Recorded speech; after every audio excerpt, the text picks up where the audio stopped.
আজকে আমি শেয়ার করবো আপনাদের সাথে খুবই মজাদার একটা রেসিপি, যেটার নাম হচ্ছে ডালের পাকোড়া বা ডালের বড়া, যেটা আমাদের বাঙালিদের মুড়ি মাখানোর ক্ষেত্রে প্রধান খাবার। রোজার মাসে ইফতার বানানোর জন্য এই ডালের পাকোড়ার খুবই ভূমিকা আছে, কারণ এই ডালের বড়া ছাড়া আবার মুড়ি মাখানো যায় না। এই ডালের পেঁয়াজু বা ডালের বড়া যেটাই বলেন না কেন, এটা বানাইতে হলে অবশ্যই আপনার ঘরে ডাল থাকা লাগবে, কারণ ডাল ছাড়া তো এটা হবে না, কারণ যেহেতু এটা ডালের পাকোড়া, তাই না? তো সেই জন্য আপনাকে অবশ্যই ডাল 1-2 ঘন্টার জন্য ভিজিয়ে রাখতে হবে, কারণ এটা না ভিজিয়ে রাখলে আবার নরম হবে না, আর নরম না হলে এটা বাটাবাটি করা যাবে না। আপনি এটা চাইলে ব্লেন্ডারও করতে পারেন, তবে আমি একটু বাটাবাটি ডলাডলি করে নেব। আমার কাছে মনে হয় এটা ব্লেন্ডারে ব্লেন্ড করার থেকে পাটায় বেটে নেওয়াটাই খুবই ভালো, এতে স্বাদটা বেশি পাওয়া যায়, কারণ ব্লেন্ডারে ব্লেন্ড করলে এটা বেশি ব্লেন্ডার হয়ে যায়, ওটা স্বাদ থাকে না। তবে পাটার মধ্যে হালকা একটু বেটে নিলে আধা বাটা থাকে, সেটা খেতে ভালো লাগে। তো তারপরে এই তো আপনারা দেখতেই পারতেছেন যে আমি মাখামাখি করেছি। এখানে আমি পেঁয়াজ কুচি, মরিচ কুচি, আর হলুদের গুঁড়া, মরিচের গুঁড়া, আর স্বাদ মতো লবণ নিয়ে নিচ্ছি। আপনারা আপনাদের স্বাদ মতো লবণ এবং যতটুকু ঝাল খেতে চান ততটুকু ঝাল নিচ্ছেন। আমি কিন্তু এখানে কম ঝাল নিচ্ছি, কারণ আমার ছেলে মেয়েও খাবে, সেজন্য।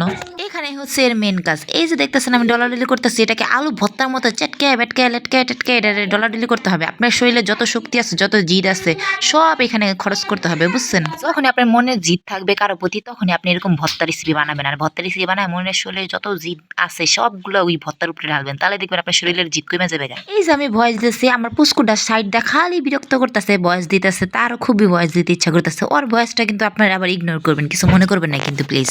যাই হোক, আবার রেসিপিতে চলে আসে। আসলে রেসিপি কিছুই না, সব হলো আপনার মনের স্বাদ। আপনার যেভাবে খাইতে মন চাইবে আপনি সেইভাবেই খাইবেন, কেন মানা করবো কোন? তারপরে যে দেখতে পারতেছেন আমি প্যানের মধ্যে তেল গরম করেছি, আর তেল গরম করে এখানে আমি সবগুলো একটা একটা করে সিরিয়াল মতো দিয়ে দিতেছি। এদেরকে আবার সিরিয়াল মতো না দিলে একটা লাগে মারামারি শুরু করে দিবে, সেজন্য আমি সিরিয়াল মতো বসাই দিতেছি, আর হাত দিয়ে নাড়াচাড়া দিয়ে ওদের সিরিয়াল মতো করে নিচ্ছি। আপনি যদি নতুন রাঁধুনি হন তাহলে হাত দিয়ে করেন না, খুরচুন দিয়ে নাড়াচাড়া করেন। আবার রাঁধতে অভ্যাস হয়ে গেছে, আর এখন তো শীতকাল, তাই হাতের মধ্যে গরমও লাগে না, তাই হাত দিয়ে উল্টায় পাল্টায় নিতেছিলাম।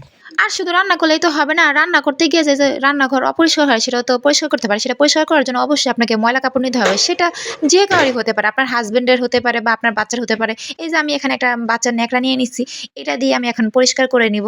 এটাকে আমি ঢোলে মুছে পরিষ্কার করে নিচ্ছি। আপনারাও কিন্তু চাইলে ঘর পরিষ্কার করার জন্য এরকম বাচ্চাদের কাপড় বা আপনার হাজবেন্ডের টি-শার্ট নিতে পারে। তারপরে এই তো পক করতে আমার পেঁয়াজও কিন্তু ভাজা একদমই শেষ, একদম মশমশা করে ভেজে নিছি। কিন্তু আপনার যদি দাঁত নরম থাকে আমার বাচ্চাদের মতো, তাহলে কিন্তু নরম করে ভেজে নেবেন, আর যদি আপনাদের দাঁত শক্ত থাকে তাহলে কিন্তু কড়কড়া মশমশা করে ভেজে নেবেন, দেখতে খেতে খুবই মজা লাগবে। আর আমার পেঁয়াজও কিন্তু একদম রান্না করা শেষ, আর এত সুন্দর আর মশমশা হয়েছে, খেতেও কিন্তু দারুণ হয়েছে। এই দেখেন, খুবই সুন্দর হয়েছে কিন্তু।